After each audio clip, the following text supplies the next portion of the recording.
Salut, c'est Trado, je suis content de vous retrouver pour la mise à jour de l'analyse technique de l'or et de l'argent au programme. Les dernières actualités, les évolutions et l'analyse pour l'or et l'argent libellés en or et en dollars, je vous retrouve de l'autre côté. Comme à notre habitude, on commence par les nouvelles qui ont émaillé l'actualité des métaux précieux. Les trois nouvelles les plus intéressantes, me semble-t-il, sont les suivantes. On va commencer par ANZ, la banque ANZ. Bon, on la connaît pas en France, mais c'est une des plus grosses banques en Nouvelle-Zélande. Et l'idée, c'est la plus grosse en fait, et le prix de l'argent, selon l'analyste maison, devrait augmenter, devrait être soutenu.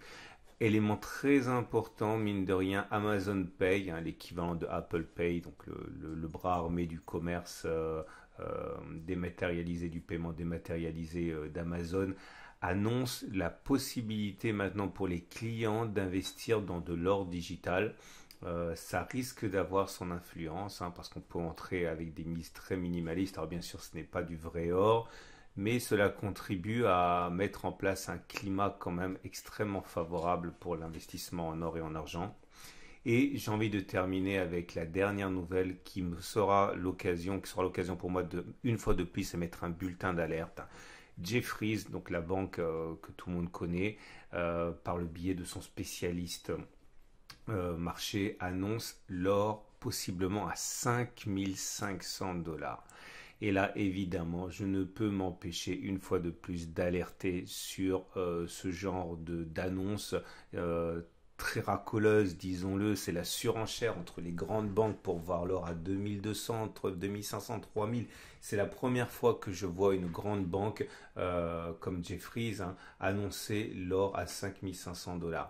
Et il faut vraiment comprendre qu'il y aura éventuellement une once d'or à 5 500 $. Première chose, ça ne veut pas dire que l'or en euros augmentera de la même manière, puisque bon, l'or qui augmenterait en dollars peut vouloir dire aussi une déliquescence du dollar américain. Donc cela ne préjuge en rien de ce qui pourrait se passer pour l'or en euros, mais surtout si on y va et si vous êtes positif sur l'or comme je le suis, il ne faut pas oublier que les marchés des métaux précieux sont volatiles comme tous les marchés. Il y a régulièrement des baisses de 10, 15, 20%, même plus. Il faut être capable d'en tirer parti. Regardez ici. En 2019, l'or a perdu 7%.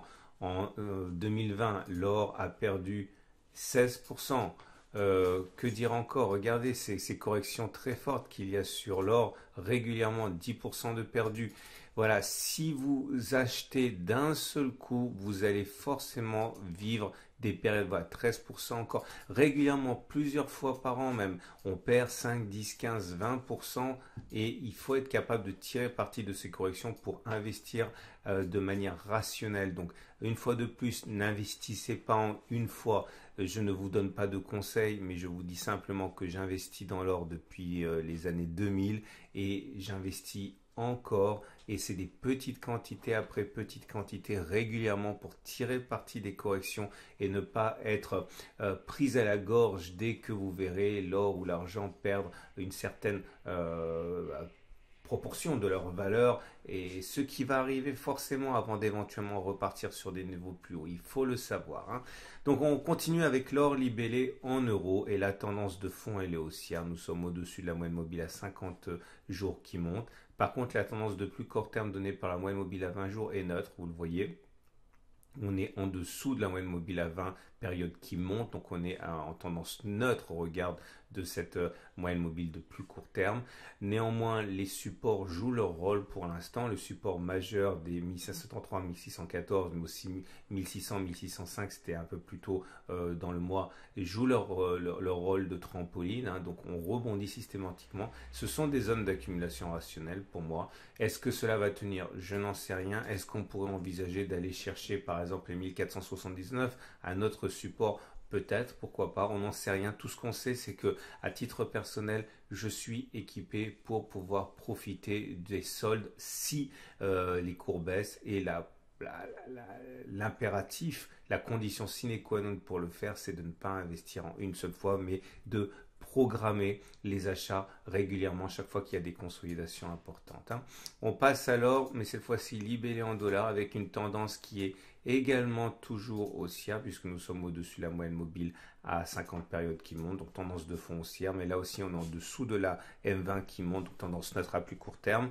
Là aussi, regardez le travail merveilleux du support 1910 dollars qui a déjà été sollicité le 12 août. Ceux qui ont eu l'opportunité d'acheter de l'argent vendredi en solde ont déjà pu bénéficier d'une impulsion. Là aussi, il n'y a aucune raison de penser qu'on n'irait pas chercher éventuellement les 1790, 1818 ou voire 1757, 1790 ou encore plus bas.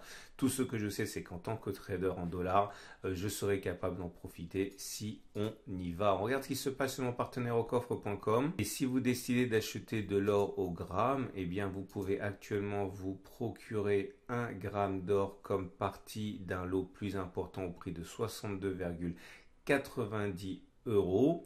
Vous pouvez également obtenir des pièces, notamment la fameuse Napoléon 20 francs, la plus célèbre des pièces en France, qui est actuellement à 326,99 euros.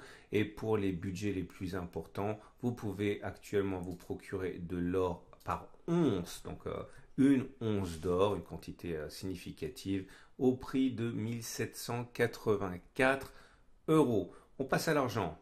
Et l'argent libellé en euros, naturellement, pour débuter. Et la tendance n'est pas du tout fragilisée. On est toujours au-dessus de la M20 qui monte et de la M50 qui monte.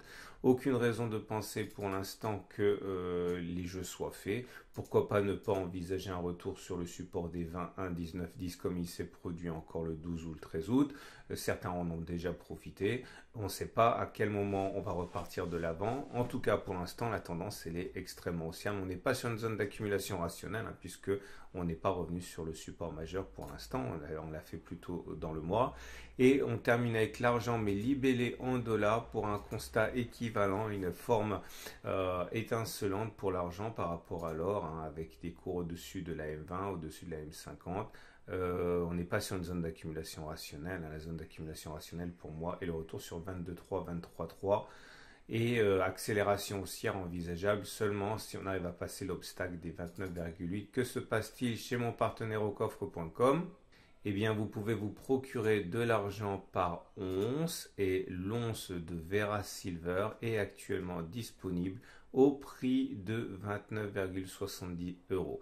Et je répète, pensez à considérer un fractionnement de vos achats plutôt que l'achat en une fois. Je vous souhaite une excellente journée. Je vous donne rendez-vous mercredi pour la mise à jour des dernières actualités et de l'analyse technique de l'or et de l'argent.